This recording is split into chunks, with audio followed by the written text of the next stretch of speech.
Makwa ba de mobile my channel say and dem nua ba efie empress mu he kunwa metim na mo he bag gan ya me wo dia na mo say hey baby so nkwa na ne mu nua ba efie empress mepie ne ampa metwa ba ni patitiri bi nimde ni bi enche na mepina ba sisi a me ne ba betena se adotwe nkomo ye be komu details efa enoma ekoso e wo social media me ye sure say wo pedi ba property jimre na trans metwa makwaje nkatama me ba me didi e betudwa e de amamo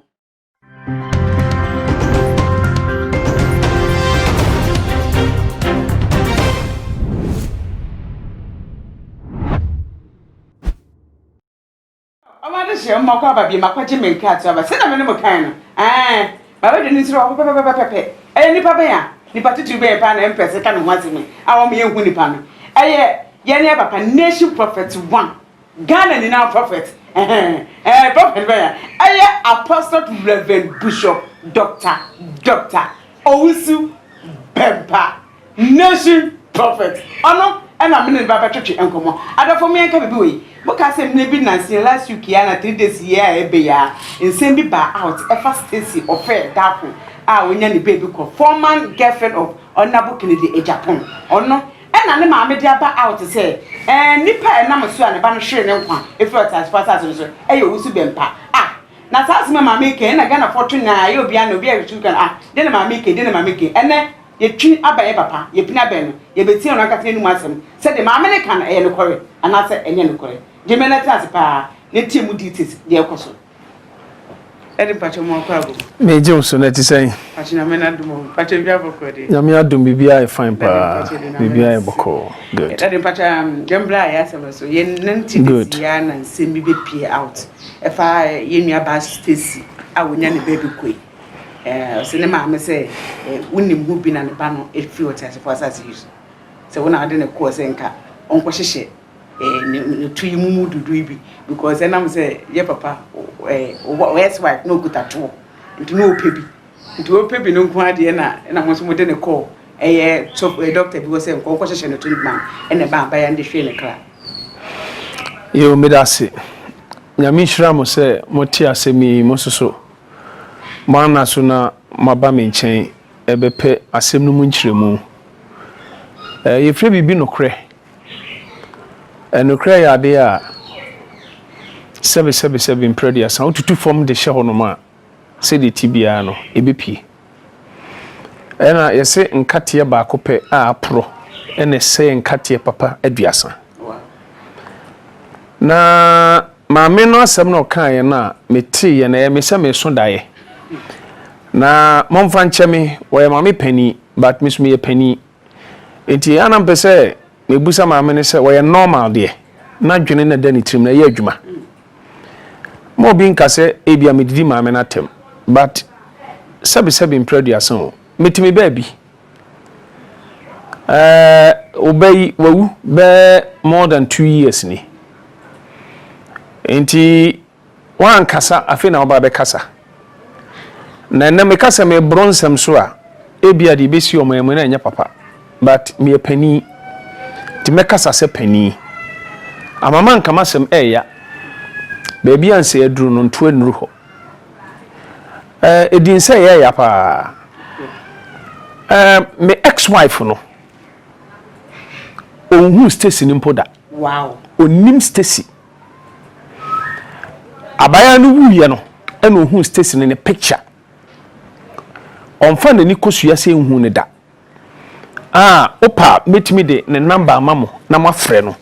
emsa mo ba hakura mafre no edit to speaker ema wutie onhu Stacy da bible na da menchen metimi aso e bible se me ex wife no onim Stacy ofe ni case no ba ni wuo na sem ba ye no ena ohun ne picture na anything me honum na metie say amanfo efrefre me say maami bi e de makotena TV station bi ni radio bi so say me ne ex wife e do no no ba akọ doctor bi ho ama ne ba na kwa akọwu ye doctor Benfo asem wei etiefo nyina ntie me enya no kura da na maame no odi agora mesiu no wow ama wa kire edakora meme de ne ba station kokoma doctor bi wo ya me report no ne mesiu no me ana mempe report because of me nyame nipa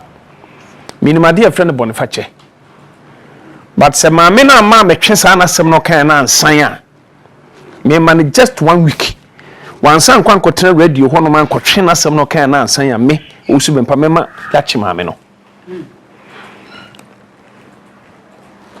maame start story no no atiefu nyina ntie me station ni minim no mimi mum de minim no na kwa be so na me fa hunu Stacy me ya sa baya na onte ase na nko te ase a me gitum pa se ko ne maame no anko be kuntokwa because asema ne maame ne ka no enye no kre na Stacy no oyobi a sebe onum wiase onya akwada de Stacy nim no efa wiase ho no me kura me yapani kura no minim enye obi na be kira akwada nyame nti Stacy maame pese o kire me se Stacy te Ghana ha no onti obi fudi da onim obenfo ena onim se doctor bi wo hono mo a oyesa ade no ena me Owusu Bempa mo na me kwa akokire no sa doctor no na me ne sa Stacy ofe no hwan na nim Ghana mu nsem enim sabe emaya niama saa me nim yenu hwan na nim onye obi a sabe ofra kurase ena betena nkran ha no ma e beka se onim hwe nti na Owusu Bempa so ne sade ne ko ba bi saa waso na dwebo no ye wura a o ye raba a sabe onim wiase a obi ntimi nso ne nsam foso no emfa ne nko ba bi a onpeso obeko sane ba no Stacy eba me nchen for the first time I obi na introduce Stacy e woni problem bi ano wo concerning maami yai ena ma Stacy ba me nchen e wo dai bi ano so fa maami no ho na Stacy ni woni aba ma bi no so the same dai fa maami no ho e mo di ni aba ma no e ba mi fie e mo be ka mo dai so kire me nti no mo suspect say maami ne baifo according to Stacy no se sofu bi aka chense ne maami ye baifo obeso da bia na maame ne de sekan airpam no na ninu be man susu esu the same daye enunti na ma Stacy ni ba me nchen for the first time te me kura na me jojo Stacy no eni ninu be man akoma se mo munwene so maame ne ye baifo na bibia empaibo no se yebo me yesa sebe ya confusion ene sakasakayo en kosontena busuanum na Stacy ne soso o maame ti ase se o pere maame asempa ono kra na hwe ne maame e bibia ma ne maame nti niam na no ohunu a asofo bi confirm yesa maame ne nye na oti die nyame de me ye na nadamfo bi a wo amanyokuo bi mu e de ne ba me nchen ye MPP enti no media me kire o mo mpae ba o mo oni ni nua no unim sa asemi siye meni Stacy nua ba bi akasa Stacy nua ba no ese Stacy wu ya na nche na ni nua ba ma no soso enya motor accident ono so awu wow nti Stacy na wu ama ni nua ba ma na ono soso so daye te se de na Stacy so daye ya omo ba me nche ba ka kire mi ba ma sori office ba ka kire mi ba mi fie ha yi omo yenu nyina se omo awu a omo ni atiasefo asase so na mami eka asasemi e radio station ho no nyame adom me bomodia ehwehwe doctor no e number na me frɛ doctor no na yenti asma doctor ne ka kire me doctor ne se e ne nwanwa se maame no ka se e ya me Owusu Bempa e na me de ono Stacy no e ba ne nchen na emom etiefo mu ntie me 2012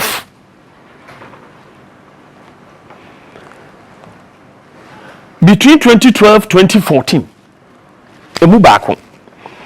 doctor ne se eye maame na de ne ba ne Stacy no e ba ho Stacy ni ba ono doctor no ho no for the first time no ne maame ne ba ono doctor no ho eye doctor Benfo me say repeat or true phone or me dancing ewe abruchiri ana echichiri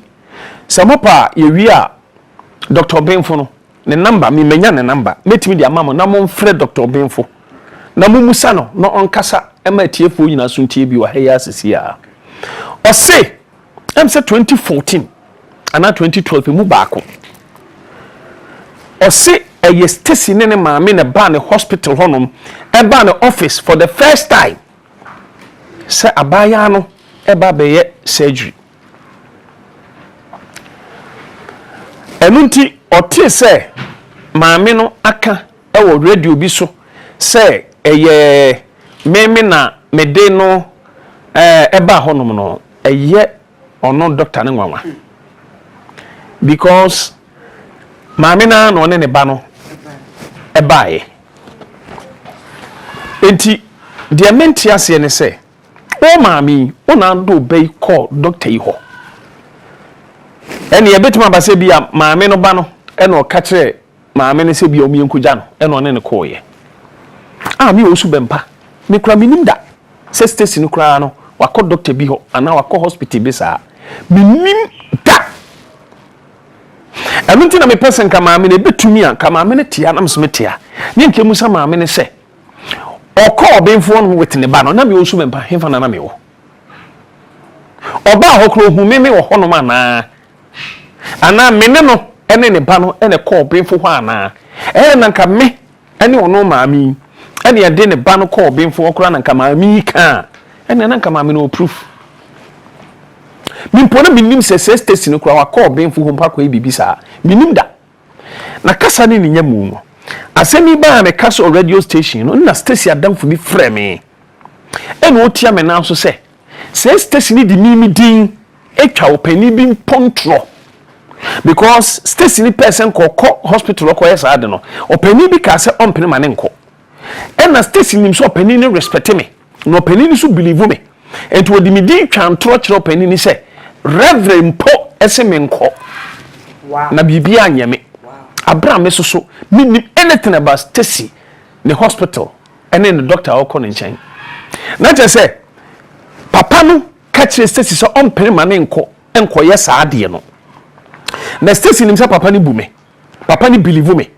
eti Stacy adamfo na ebo mama ni yo minim wi abebo na adamfo ni din a kire mo nko akokuam na adamfo no se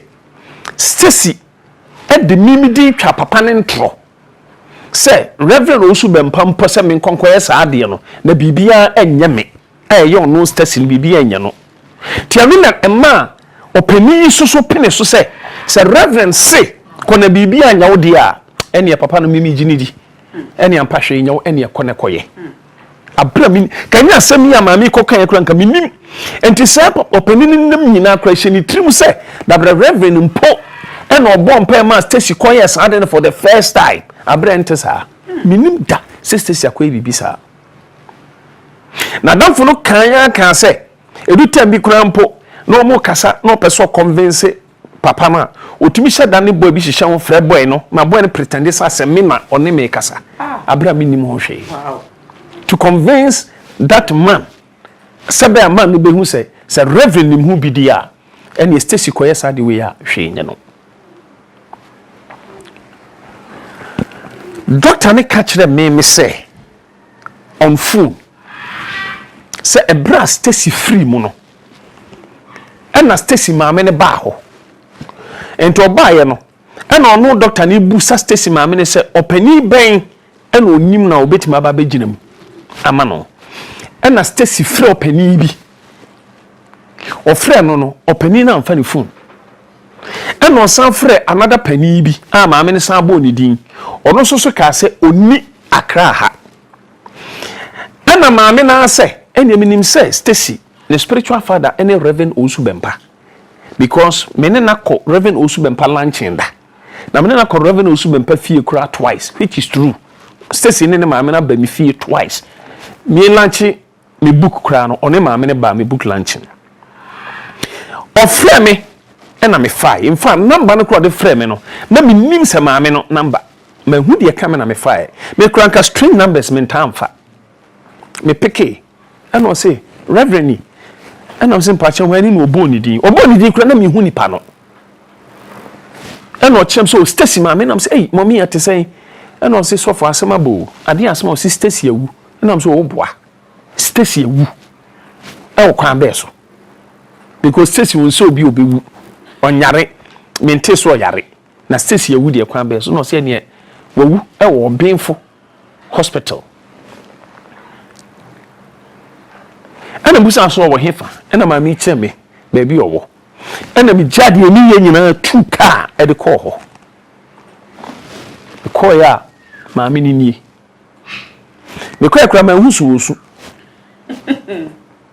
as one can mean control God is my witness energy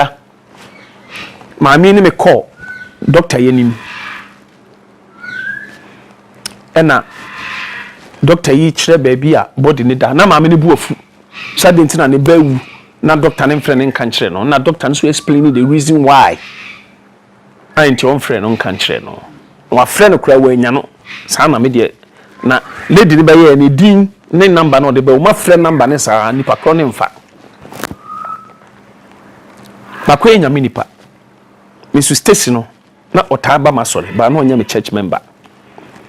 na wa fa me se ne papa mesuma fa ne se eba eni nua ba ni se bebrebe na oka kire me enu nti mami epake ne car esi hospital no no tena me came ene ya drive oye me ne me brother papa ya drive on ya call hospital ho ya call baby na body ne da me kura me nsi ankohwe body no mami no kohwe to mba no betena me kama ne ya ba de jai nipa na o this Stacy call yi mami ne se obekọ radio so akọ gu nipa ne nimase ti me kura na me krokro mami na mka chense no nipa no e pani menya saa de no because we pani ena ebo epaya yempam enye asie wie me percent stories beye bebrebe na me kamo mami down e mami ka se ne nyame nipa waka ane mate manti mami nka bi 1 week na osenka meko but manko the reason na manko no de me pe na minim de nti amanko and point number 2 direction no kura so amame ne de maame wo baabi o mbeye no na minim ho ayiye no so manko wow good me pe na minim de nti amanko and de between me ebi a ye wie interview na bebu sami ameka akiro manko aye no so me kasa me a different story aye maame ne mbegu asentimi nka good because maame no minim adwuna ne woni trim because ne ba ne ka asem bi kire me a menya ready se meka concern maame no minim se na yampo se na nyampo ntina me pese me ben maame no me kan kra kire mu ne na me pese me ben no nye se bi asebe ne ba ne ka se wo ye beifu nti o da bi o ka asem bi kire me e fa maame no ho na me hwe maame no so a omo ba ha de no oye me book lunch no ba de no oye no mi ami hu ti me yama njisa maame wi me men no ne fra no frefre mi bi na I don't like it okay good you nim nyansa nwene nko deep obeti de me kana se anu ti akoba se me de maba metim baby ya wi na asema wo ho pa ba ko nie me pese tiefu nyina tie ade be chiama Stacy akwakoya sa ade no muntie ni yi Stacy nua ba ya me witness because na me phone number ewo Stacy ni phone so me number ewo so time no nyina na ewo so ena doctor no Bempa doctor ne nurses ya me witness Dr. Bempa so ankasa so ya me witness ewa asema me kan ene sa me boa o me ya me dance fo ma chimbe 334 me da ho de me hu ya ne se Stacy akwakoye surgery no wawu ewo eniswade hunu wow me mfre Stacy anajuda ewo apena me frɛ phone ahomache na me frɛ Stacy me frɛ no to aso be say twice and o pick phone no and am say Stacy adie bia akwakoye bia agyae na me hu so akwakoye operation no wawu nti minim bidie koye bia agyae na we and o say papa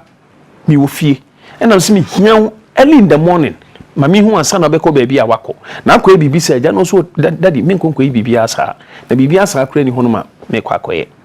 wow na anopa me de me ba no beko school nti me si me ba no wi a me ba wo fie and am so oh entu free tama traffic you betima no so daddy baba betra won kire wo trasako ha ya for the past 2 months kra ni am so oh wonderful and yese me fie de unim ho eno sintu sini bana obeba me pese tiefu ti asemi yi no ese say me first station no order hospital bed ni so or more prepare no for operation wow nurses na wo hono no me witness nurses na wono ya me wo ya me dance fo anunti me ne kasa wie ye no ono Stacy twa antro ka chem so wo fie na obekọ kosi ne ba na owi obeba ansa na wakọ adwuma no say no the hospital and according to nurses no we ye time asemisi ya maame no frame ya me call ho no ye ne maame no kokọ hwe body no ye ba ye na nurses ne ka asem we kire me doctor no so ka kire me maame no e wa fom a woni ne nkrofo di nkomo e wa fom na doctor no e ka asem kire me e wo ne ono no office the office no was and a nurses ne catch them. Anunti Ekoba say Stacy e kan say onye ade ni bi. Na se me na me di Stacy call ho so nkonko ya. E be na messenger revelation na me fra na aka kire ne say o kwa e bibi say na me nko. Minim say me point na me make no clear. Say media and am den ko say dem amene kana. Anka no ane se meka den se Stacy ade na me no misisha wo se kokoye no mahu se wo kokoye obewu enti jai na ma frɛ no e wo fun so no so etie me ko wie no ka kire nurses ne se Reverend Owusu Bempa afrɛ me no na me ne ka se no se me ba be yes surgery tie be ya me nyai nurses ne me witness no se me ne ka se wie no enem so frɛ pastors bi according to no frɛ pastors too or frɛ pastor baako enem se pastor ne bompe no kaje so onye hwenya no eno san fra another pastor eno so ne bompe no kaje se hwenya no enem so frɛ opani bi enem so opani no so kaje se onye enti doctor no kra de o decide se onye according to doctor no the doctor no kache na making because doctor no kache me so no so anadwo no so daye bi na nye tene yam hye no to ye Stacy ade no onye enti Stacy so ka de to so a o te se Reverend Owusu Bempa na hunu sa ade no se no ono onko Reverend Owusu Bempa sorry oko Central Gospel but Reverend Owusu Bempa pa na hunu sa ade ne dia eni Stacy ye nyai enti Stacy na san for so no so pe so tu kwan according to doctor no enti onye man ntem sabi ya obetimi ya no watimi atumi kwan na wone ne pastors kra abompa ya ma pastors ne se onye ene so okoye ya de esi no enti na je se nyame na mesumpo anke esevu abaye Stacy afri saade yi bata so den ena de no ko happen sa de make doctor ne ya me witness necessary ho no ya me witness Stacy na ka kire wo mo se reverend afre so oba baby say into onyai doctor na catch them which is true me face Stacy catch and say onyai abra minim da so kwa bibi sa ama wo ma mi kura no ya tika mu a wotimi kama ye kɔ honom no okura wo catch them say say Stacy no kura friend no catch them say reverend say oba ba de bi onyai ma me na catch them say Stacy kura friend catch them say me ma friend say ade bi ya oba ba ye yes surgery bi oba be yes ade no be no nyai wo maami ya na ka kire me Stacy frel Stacy fun omo de ma Stacy maami no na me number wo so maami na hu se Reverend Efre Stacy number no wo so sa anadwo no ahomache no na den na maami asemesi atwam ametim baby minim kwa krokra obey fa so call hospital ho na wotimi kotena radio so e ka se me na me do ba no e call ho abra ni pa do ba no call ho ba ni ba ni pa no e pani timi mu ni din da bi en ho pa so de mi ntimi nye ni din pa de memmo because any pa no nya ni paketwa okay intimi mo ni din maame na nkasa ni tell me won say maame na shift blame no dey breme hwe me Stacy no sabi impreviason sabi impreviason nenya ni bibia na benim age de ono be ka kire me na metunufo no nya me church member I believe some my brother na kwasi kura enim Stacy me bo ana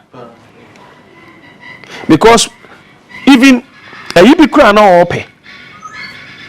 e wa bam me no dey too manim ene e bon ho mpae ene nyame adom ne nsakan enunti me maame na se ma oka no aye me nwanwa ni on Stacy ko honom no wo ho ena obo mi Owusu Bempa din we dey bibiu na enti maame no is she normal enti unim se me frɛ Stacy ni nua because me go through phone no ena me hu o maame no number enti me frɛ ne maame no na me busa ne maame no say maame ya denti na yes na sebe etiefo enti asemi yi maame ne kasa te so bia wanom nsan abo ti me hu so abo because me Stacy maame te asese ne maame o pensan dodo oh wow Stacy nam de o ka kire me oboa de ameso me boa na maame ne asemi ba me ne kasa ofunsu na mu se maame no dabre wabo because maame ne yusu west na maame ne yusu ye no o se wadi me ho yaw na 1 week no maama ayie no so maama na Stacy wuye obi amfi no ofre obi amfa ne phone na no ho kire no oh okay enti no ase obi amfi no nto no so odi ahomete na keka nsem wow anam se maame me ka maame no se adenti na ma mfre no hema no yo hema na me frɛ no maame nam se iba chro o yo hema I respect that but minim say sabi Stacy no ba me hon ma no frɛ maame ana ante ti na me so me frɛ maame ana ante nti so yo hema dia ene o hema me Stacy fie ho minim ho wow ena so fie minim ho na ye den na apesa me mra fie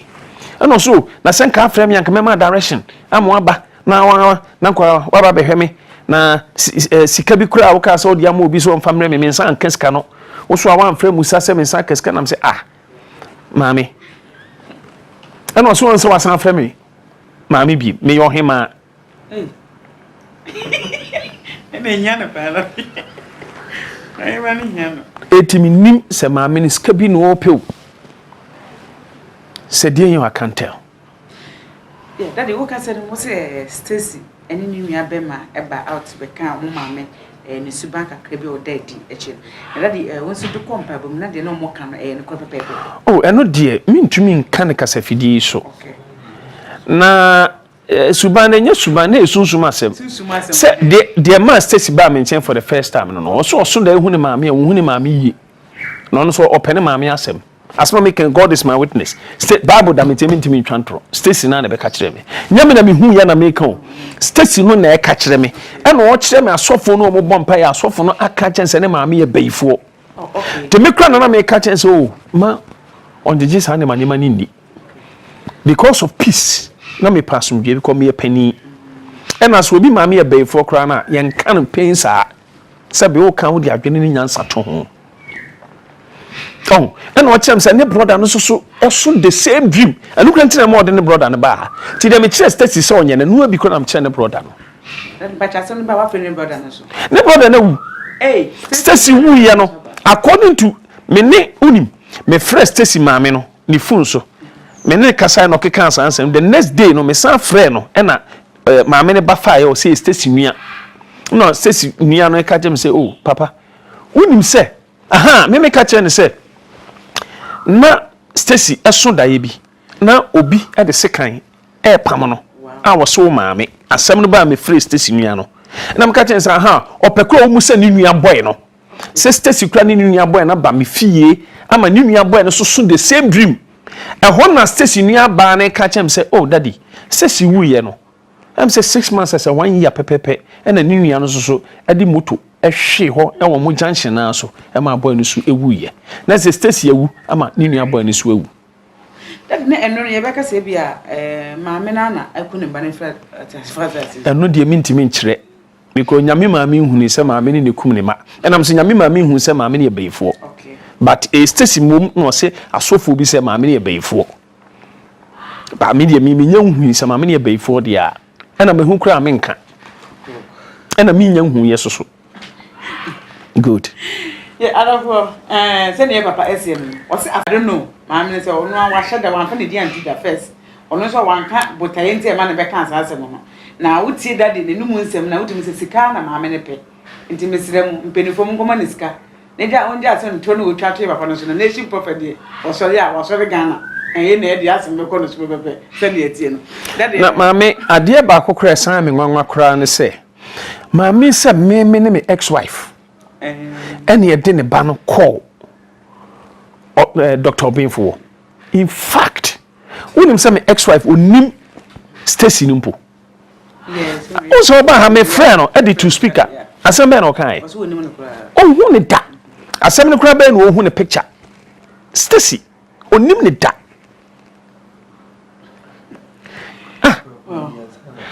Stacy thank you nana Stacy mpo no o wi kura ansam kura na me ware me ex wife no Stacy ni wuye o wi ansa na me ware me ex wife ena me brother kura na e kai me sisi me kura na me refi o kai kura na me kura o kan kura na makai enti me ex wife no kura no wono kura wo hu me ni Stacy da ena wo fi akura no wo hu Stacy na me nya nware ni mpo na oba me nya nware no so me me ex wife no ni kun ei oba no o say yene me frɛ me ex wife so ti de o kan o Stacy no kuro nim no na asem ni si ye kura no hu ne picture that didn't na asem o be so no obi sha ase no di se ni me de e kire madwene because onim asem we no ho ma me no ama me bu afu pa but me de mani atu nyema bi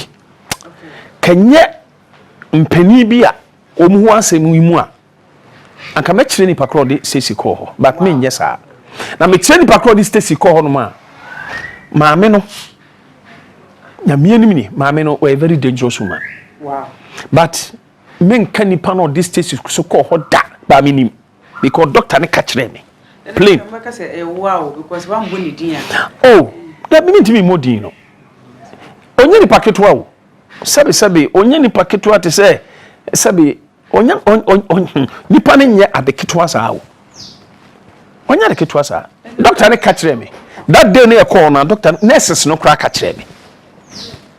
if you asemi kra ba ye kra media bufuo san frɛ hospital no omu ka se na sa asomasi na distance ba wo that is anya wa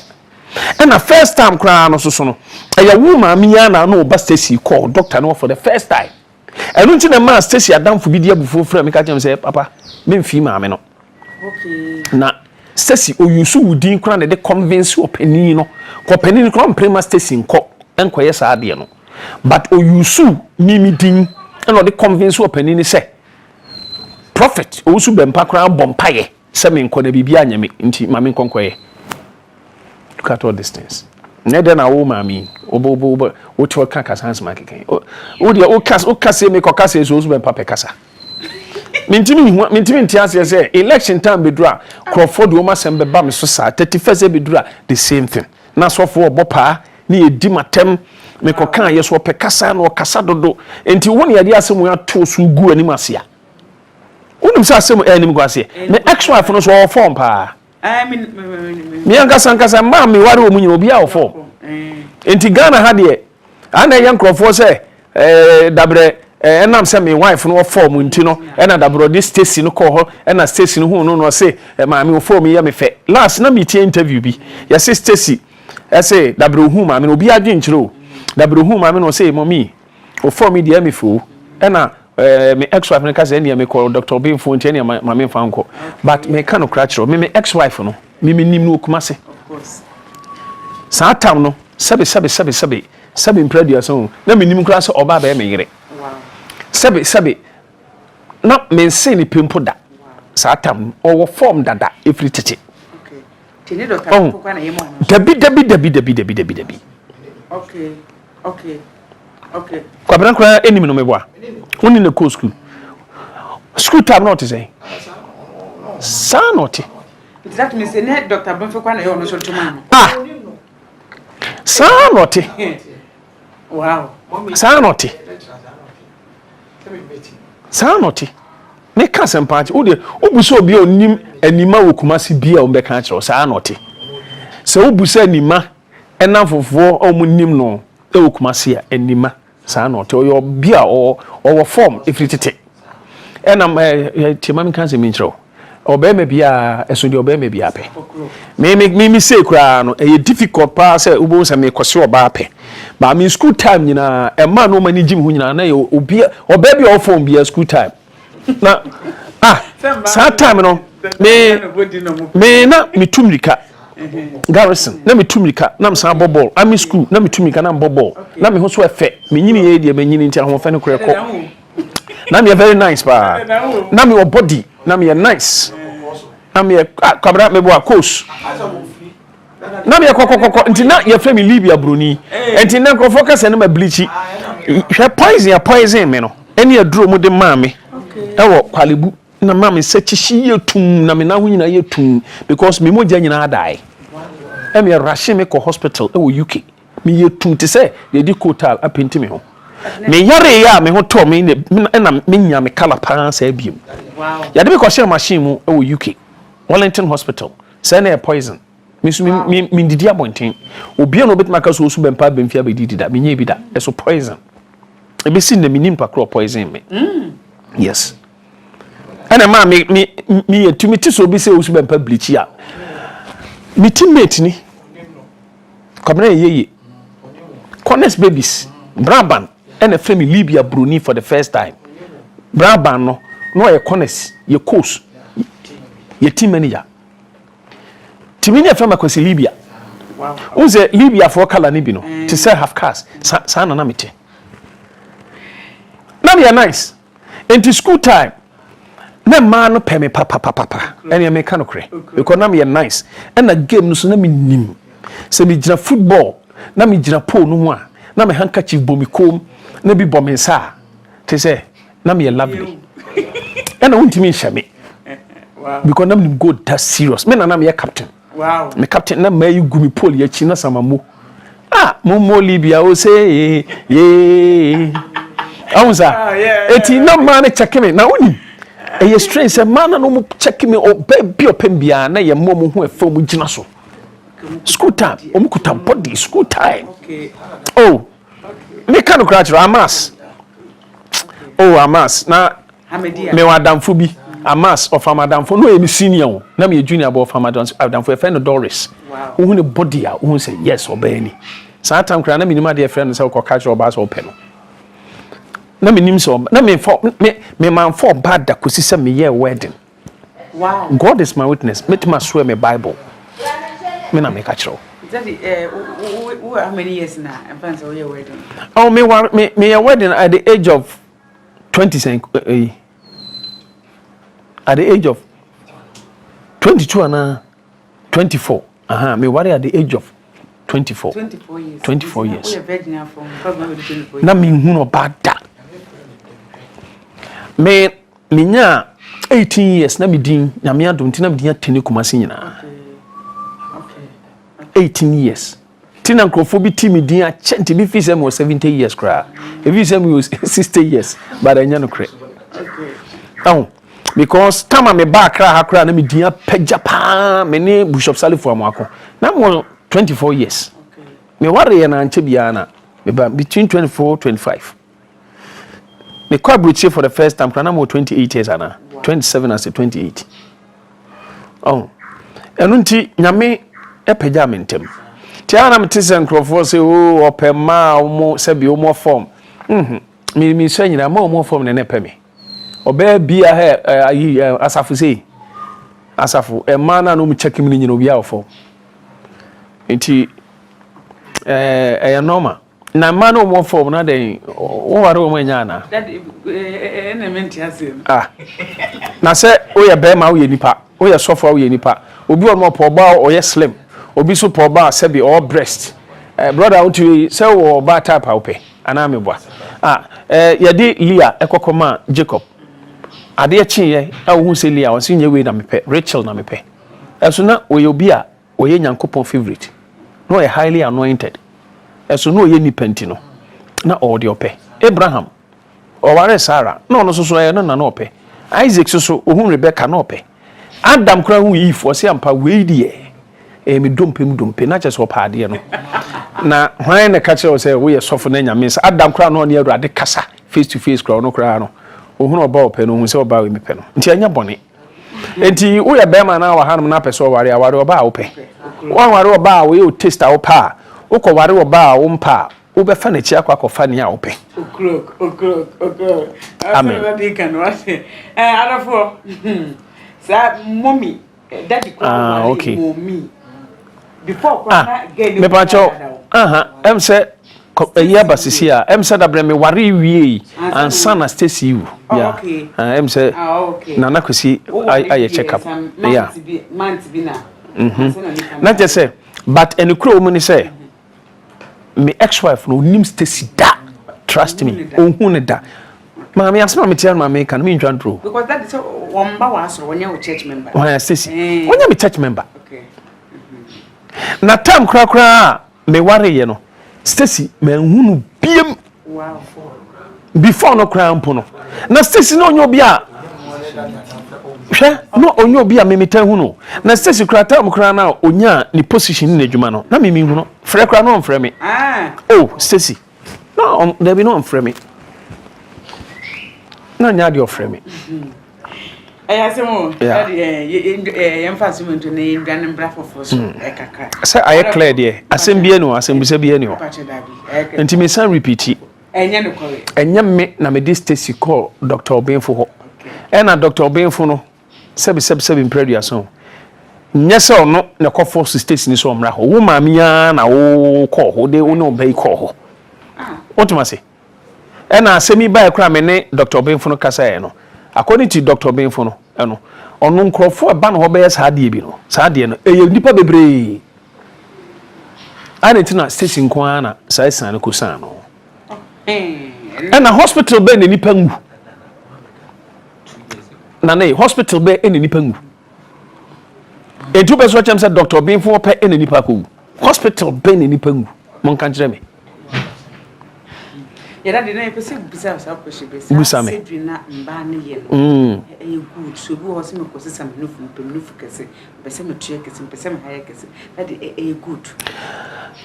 eno de ejina nipa na so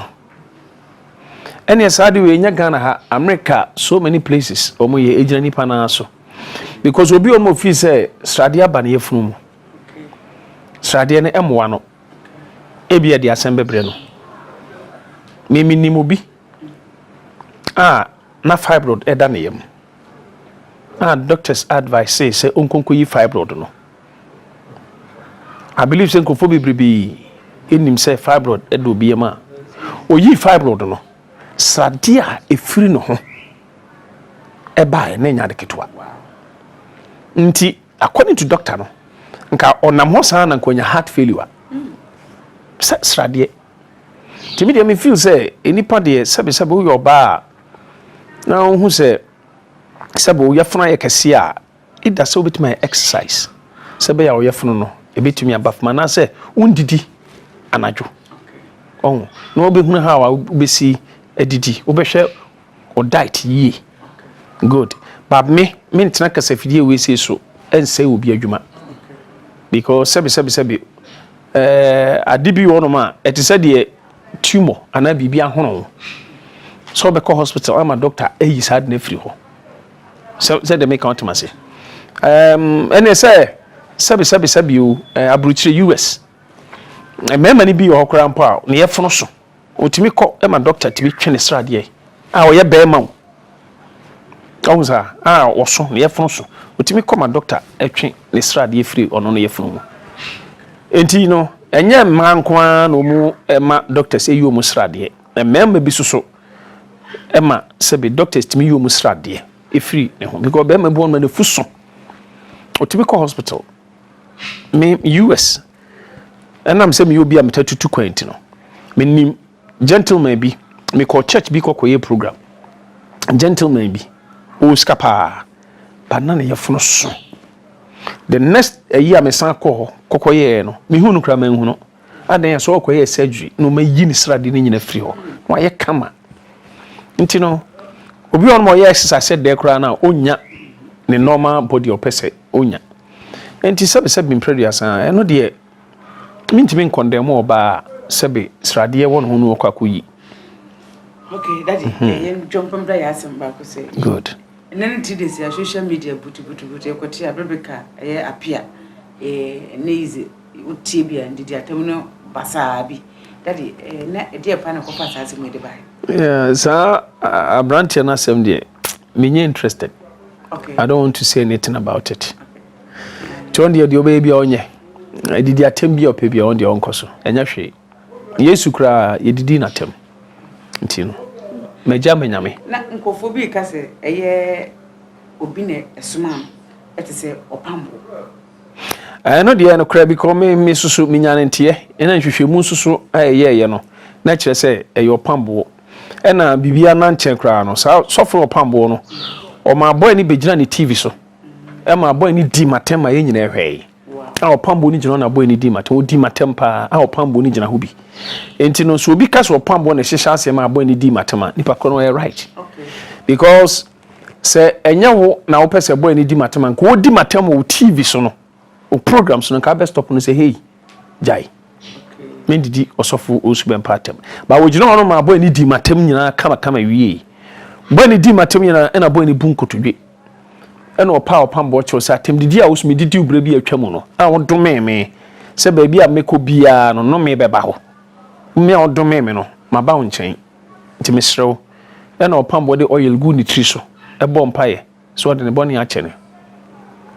nti odi matem yansa na opa chew nti so bi ka so opambo hihya ase a correct ena bre bi the same boy na de asembe tom so se me se me ni be yegi no man 150 million na sabi impredu asan ade a metan wasase su kra ne sa ade ne gi metan me te say o kan asem no me kra erehwe because ade a metan na me tuwe sabi se menye ni pafon na se me ho kire me kra na me pe obi ne nada na ye bema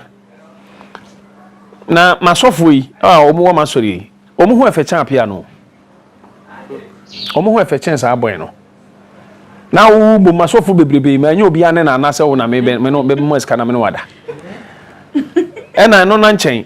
sami yege a kama sofo a nyame na me so training omo more than 100 and over no sank at least nka me so ba akumukura ka se me pese me no yesa ade no tinka ba ku bi betinya ba out anan ko de bedi nkomo mpo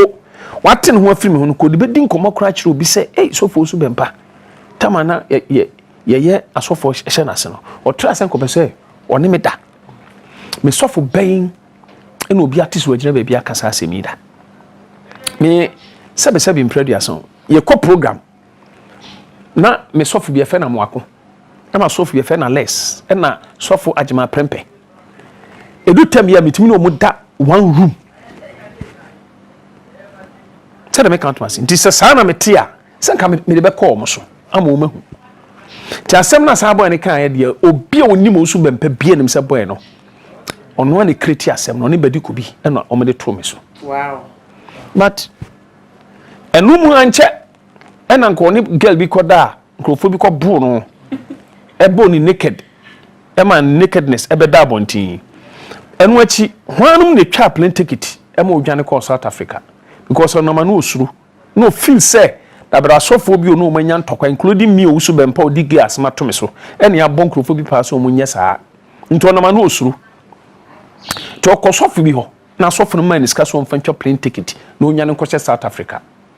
ti asofo no ko mu ho no omo man skama ni dwane ye no manya ne ntia said de oye o ma san hyehyase eno nti se me kasa na me ka Agyasare asema ana krofo so osu Bempa mu ade Bishop Agyasare wo ka ho wo boy human iska bi so for some cranchankra so man iska kira bosom so man iska ni bi wow so on fan enwane nko South Africa because osu Bempa de I hope be pa akra me ekunu na boy ne su dwane ko South Africa omo no mo twa ne plane ticket man no sponsor no man iska e mo de tu no botom ko e ene badiko bi on de empese me kire no eno nti say ya na se ya me interview ni ebusam bibi na me kan mo bi nkase sofo pentokwa dodo because Bishop Charles Agyasare me nya ne boneda say nyame na me so prophesy say nsuo ato na mahu se jafam ekunkum krofopia Ghana hanom tie mo mpen stop sa ade no ena papa bi di matem sa de ntina me makose sa ankom no na me koso fiam panic eno say I'm the one who stand at the gate of this nation. There will be no flood. There will be no fire outbreak. Nti odi matem wie no si bia na fonko Owusu Bempa. Oh. Yama bia na fonko Owusu Bempa. Anche ene nsuo eto ya eja fam ekunkum krofo circle. Esi wie de okana no tum. Wa ma meka bibia Ghana for so anka hwe. Papa di matem wona sore dem di matema ma menini mienu kra ye frame Peace FM ama menini mienu nya kasa efiri okono na on say metimba bi me dwene me ho so for some cranchankra so timi dimi gina ne pulpit tim say prophet be prophesy say ex vice president be pakosie mi sata no prophesy no san suma demons eno mukokum no this our prophet in your prophesy so be no ma me dwane anto no some cranchankra altar eso chance aso for Owusu Bempa no altar no a obesma demons ama demons ababekum wo kasa asem we kire me indirectly man na Ghana no professor say ex vice president me Owusu Bempa yes e benim ni wura na me nsuma demons o na me no me ni demon me wo hon konkron me onyame ngosra nyame adom na ode adom me na asosofo wutumi gina opopiti mu ekase odifo bi ahyenkom ene wasoma demons se demons ekokum ex vice president na aye papa kwesi misa ta na je se wono o pese o kyerese na se wono ugumen mase o pese o say me ministry ana se dey timisum ba out ebe so am right e ma asemu asofo mpanifo no bebre ka kyere nso nyai e ma asofo pani bi kura ka kyere nso nya asasem na okeka e de fa me ho no Tama Muslims issue by on the gina ne property mpaja ne sa bunkutodwe so opa chief mem achew se chief mem enya mfanche ade ma so se pachew mame na nya chopa o ehwehwani mu chopa ni nyina chi osama Muslims fo bi sika so mo samra ma attack me Owusu Bempa secretly Muslims na ne san ka kire me Owusu Bempa wow nti wo ye wo sade we ye temi metwo no yade o mi mu just say ade na wa ye me no in fact ya ba wo kan so Owusu Bempa na say me nkan wasem me nyina me poppet me kura nka sentia wo sam kranchankra da de ntina wo be sa ade wi no yonko bi su gina no ma onso su di atem say na edifo Ghana nyina ye nkwasiafo mo hye nkwasia nkom hye se omo miensa politics o dia koso nyina politics omo so Owusu Bempa na wo politician na Owusu Bempa na politics so omo nyina omo wo party omo nyina omo kaseti aban otiso yi se de meka atmase papa sam kranchian create me video project bia ya papa John Dramani mama ye ya wanwie timi video de ba wa sorry so for Agyasare etimi video project bia ya papa president ex president John mama ye ya wanwie na Agyasare shwadi wo na sorry dem e de cassette ya president Otego nya so say adentina wan finish sa project no ne ya papa kofo project oye ye free na konya so no se ya papa tamils ba nya ni nyina e na otimi ye wie ye na adodan kwakufu ado wa ye project wasan so aye de wo papa John Dramani mama e ba be jai ye na wanwi no wasan wie bebre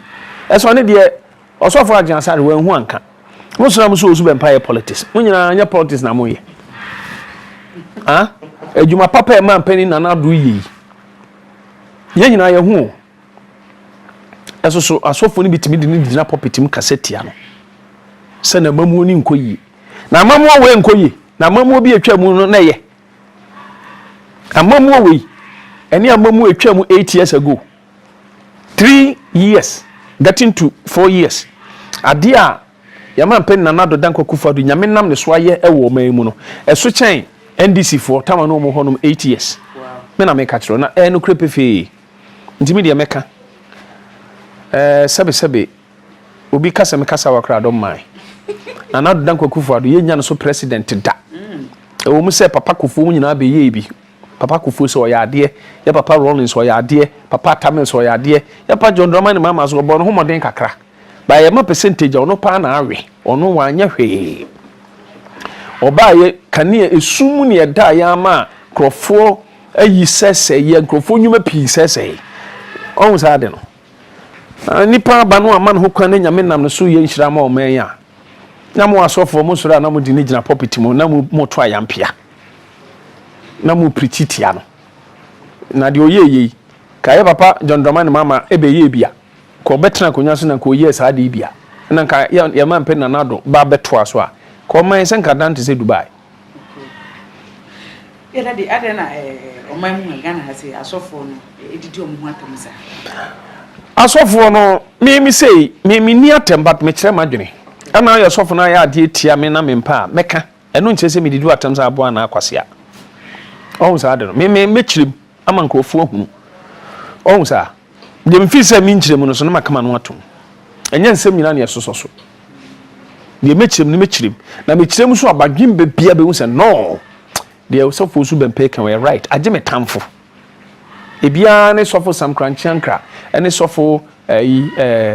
fence asofo ya meka koma semi sofo ajansare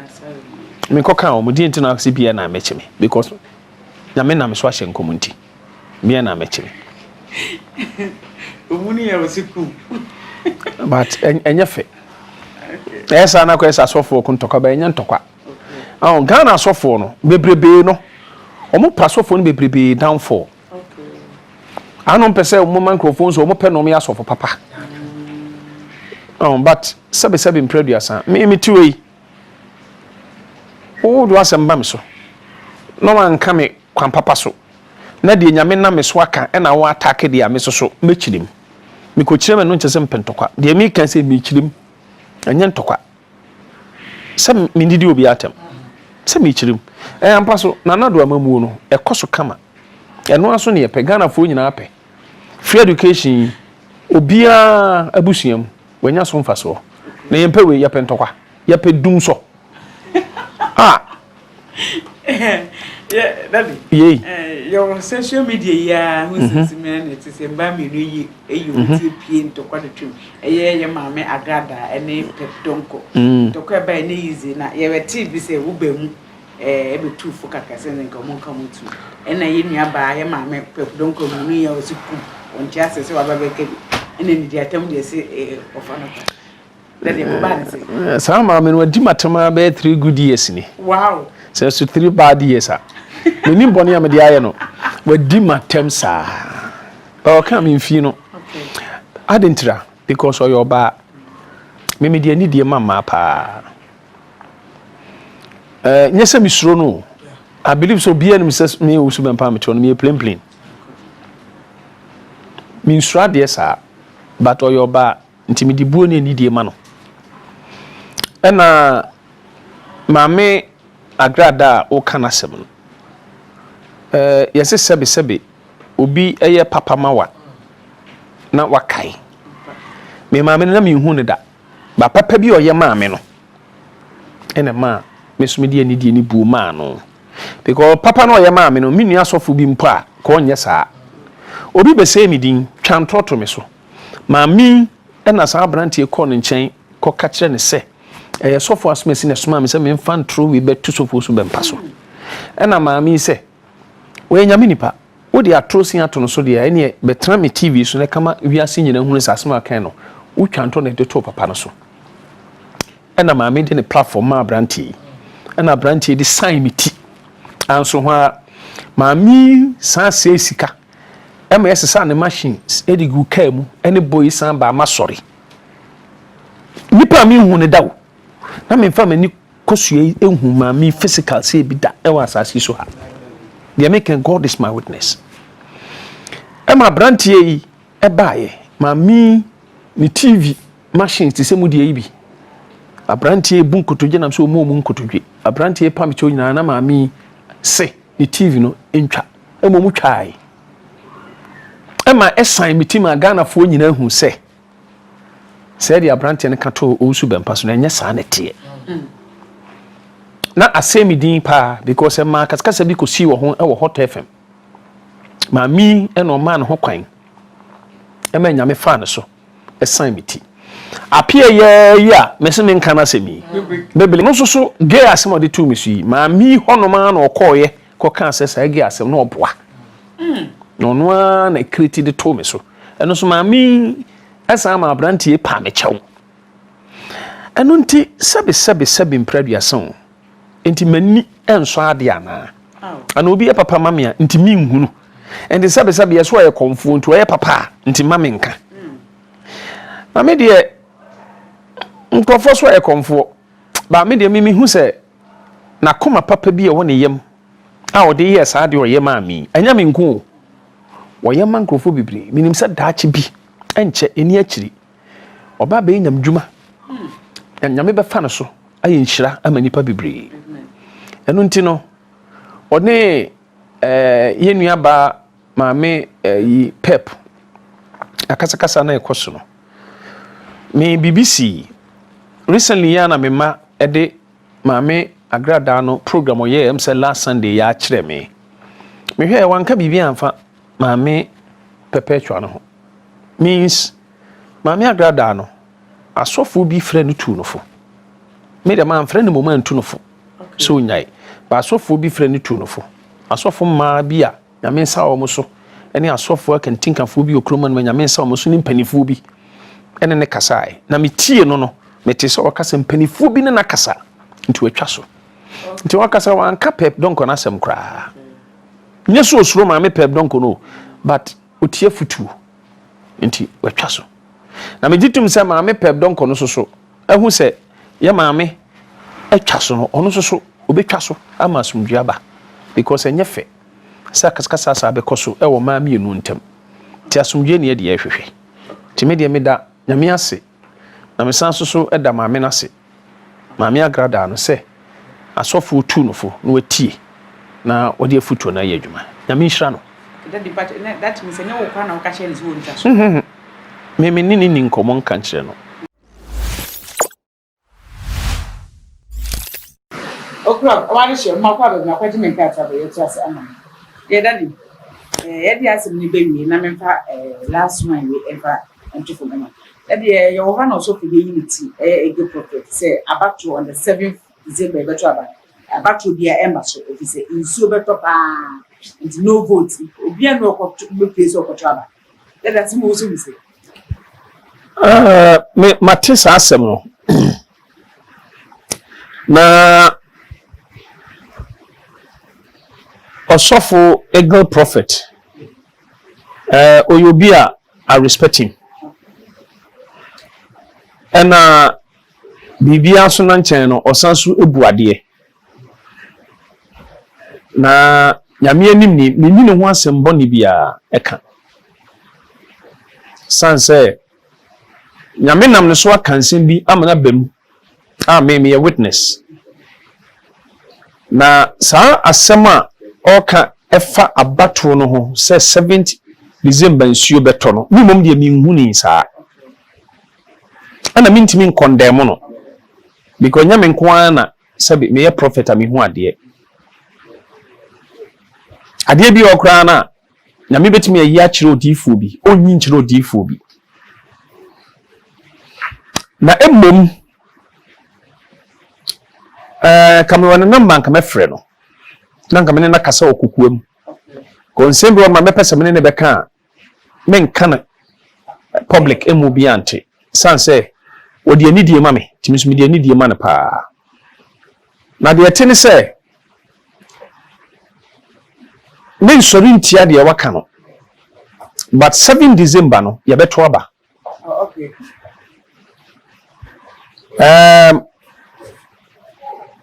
menin sensuo beto sensuo nto but de mimi de 7 December no de ye beto aba no ai beto aba na ye beto aba ko be dinkunu sa bato we 2020 abato no na na do dankwa kufuado ene be dinkunu na ba no kura sunsum no ya to awie okay minim de America ya to aba no sunsum awie me se me kan sem sen ya ana nya agro na medi mi se mi hu pa menka enu ti se nya me fa me so ka bibi no obi challenge ya eni pakro na onye careful once na me meba out aba be bie ma no eti se America fo abato ansa na meba out aba bie ma no aka bibi na mahu mi hu ya me tem menka ma me 08 ahu video wo ho a wo ha me dressing kran se de na me tesa atam no mu a wo hwa wo be hu se we die eye real enye fake na me nye fake asofo ni bia omo twitwa ne ma hyehye ne ma da bi na me bia mani a waso dem a me kan me check members omo tie me witness se me hu se safo kutia mampen na nado dan kwakufu ado na me so ne ya papa atamils etumirika na nado edikan na omu wura edan bi ma ya mampen na nado ede safo be bie edan no obi distracting attention to ojira hono ma na ya papa atamils efiri na chi ewura dan no ene dan no mutoye nti sa bato na ye kwa akoto no in favor ya mampen na nado dan kwakufu ado ampa esi enu akra ye prophet show ema me manu show yi ema omom hwe ye nyina hwe ehuni 2012 so awrade bie mani ema me hu se ye mempani na nado dan kwakufa do bedi nkunim but ontumi ye president ema no so me kan ehu video enu akra so me manu show yi se na me she political suit black bi ena na me she t-shirt ase ena me bana oye translation no lawyer lawyer Daniel no so na translation na me check members nyina o hobi na awrade ma me hu sa de no say NDC flag right na MPP flag left na mo MPP flag na left kosoro de hu yan so obi atwe flag na aba betofom de hu yan say NDC flag mo ma pagya kosoro na de bi ka pagya de na ka MPP nti saa bato na 2012 no de obewin election no nyono no betena akonwa ne so na MP be wini but omuntimi ntra akonwa ne so omuntimi ma power NDC na ebeba power but enyo omu no be win election no MPP ne be wini na nado dan kwakufu ado flag bearer those times no on ne be wini ba wontimi nya president ampa isi ene copy court no obia so ohwe court issue ni bi ahu se nukurani ke de pepepe yo adwuma pa de a ene na obi ahu se de ade no koye 2016 no nya make kasa chem se na nado be win election no na bibia ntimi stop am obi challenge me NDC ni bi kra challenge me make ase se am pen na nado dan kwakufu ado win election na emra me hima so de dan ni enchi me fie nka ho sata no bia NDC ne be win asofo pi professor NDC ene be win election no including me ankasa the brebe atwam no me buy friend beduko bi ono kra do timba fianam the laptop ba e be kire me se de o ma hyehyɛ abato no ani se de be ko percentage a ye man pani dada John Dramani mama benya nyina o de buy fia be kire me kanya say brother my son those days no me ba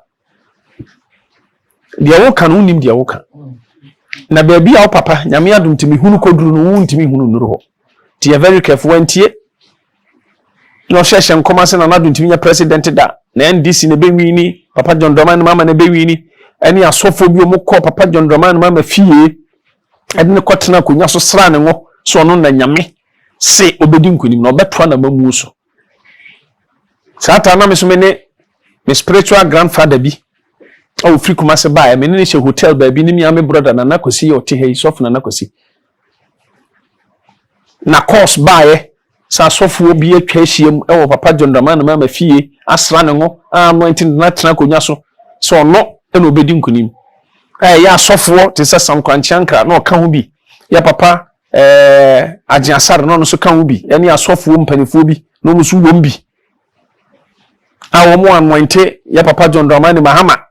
so no e no obedi nkunim na nyame de ahenie na ma no ono a asusu yakoto abani wie no de nyame fam so kan no enesi ye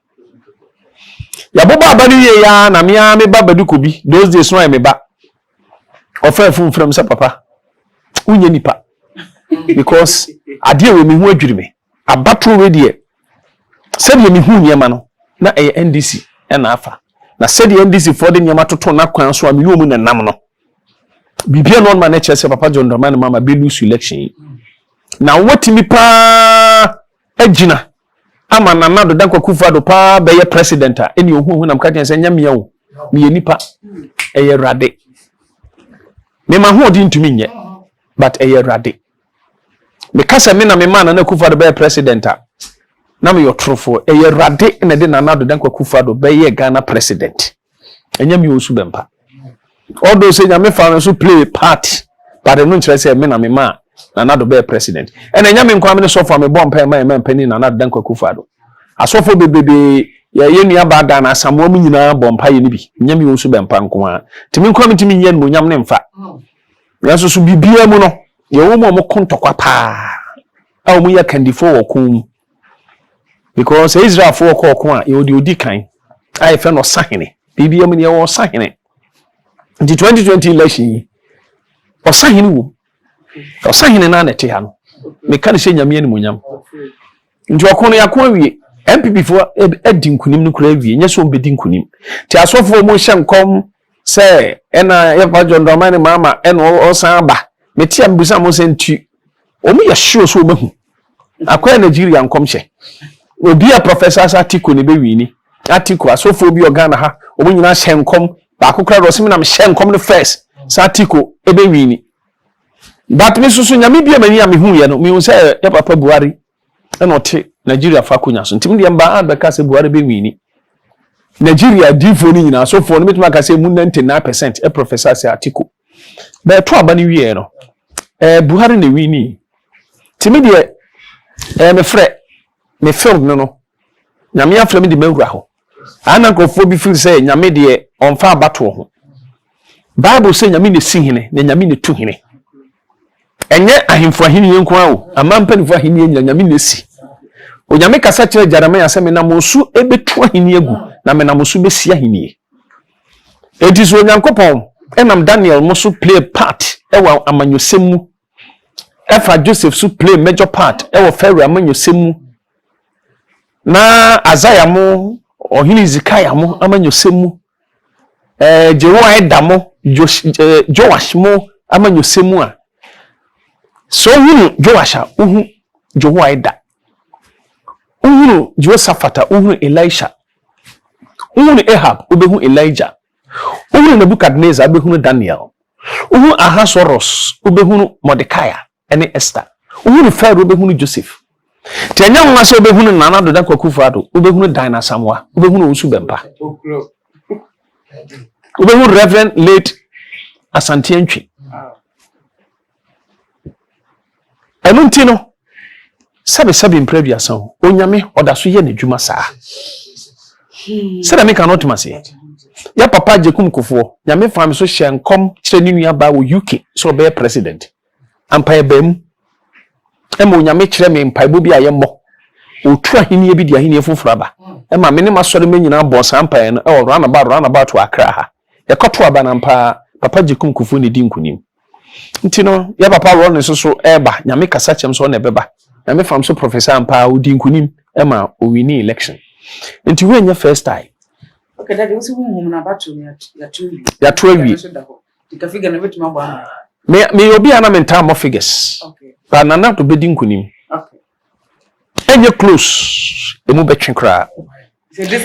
distance bebe wow me ka so penny bi so kra hyenkom enya me nko a asofo mpanifo pia hyenkom ebi so hyenkom se papa John Dramani Mahama na be wini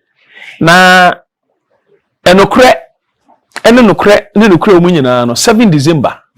ena ye behu okay that's enye se bia sofo we hyenkomwe na we hyenkomwe ti ana krofo ta ka se na den Ghana edifo no we hyenko are nyame ye mienu ana da bi nyame ye baako ba de Mikael hunu ye no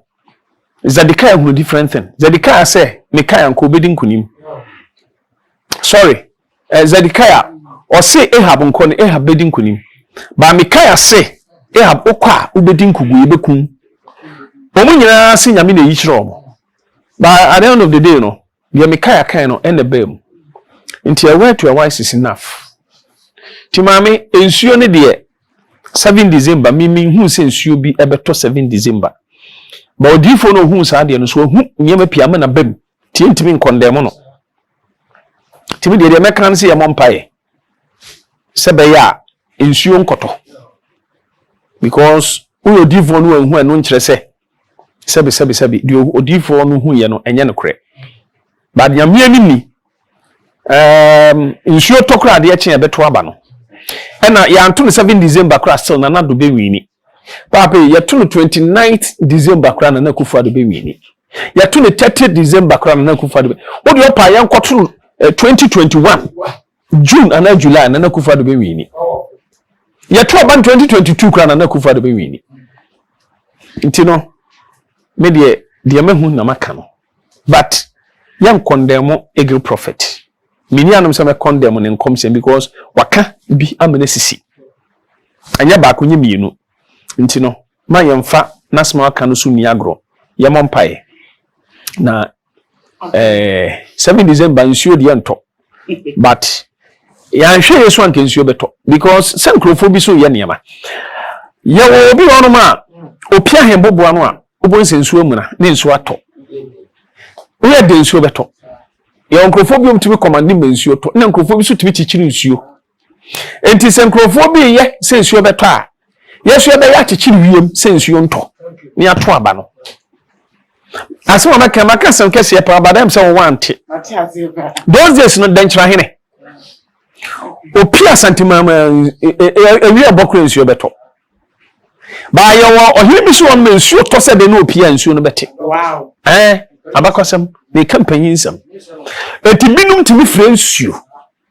A binum bet me who is 7 December and favor Mutombe friends you. But to me a friends you know, you were to me be so at me stopping you. And did your paper on friends you? Yes, you are stopping you. So China make an automatic 7 December. Oh, friends, you yes, you are stopping you. In the name of Jesus.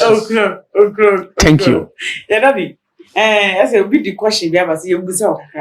okay. As a number such a fair say, you know, nay, I take away. What's the Musa say? Yes, almost a while. Review the secret about Agyapong baby mama no way.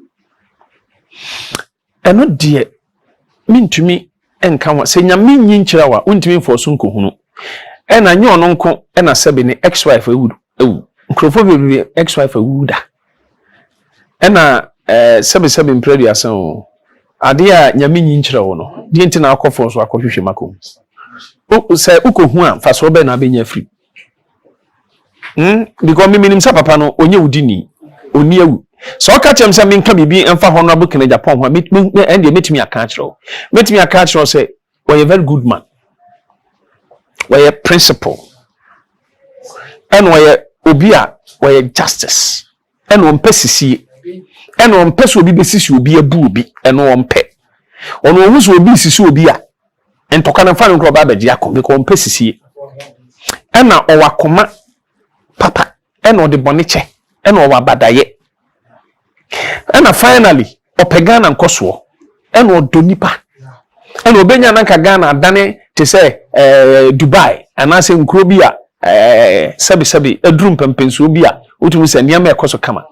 ne subenya te say nana do dan kwakufu ado opegana yi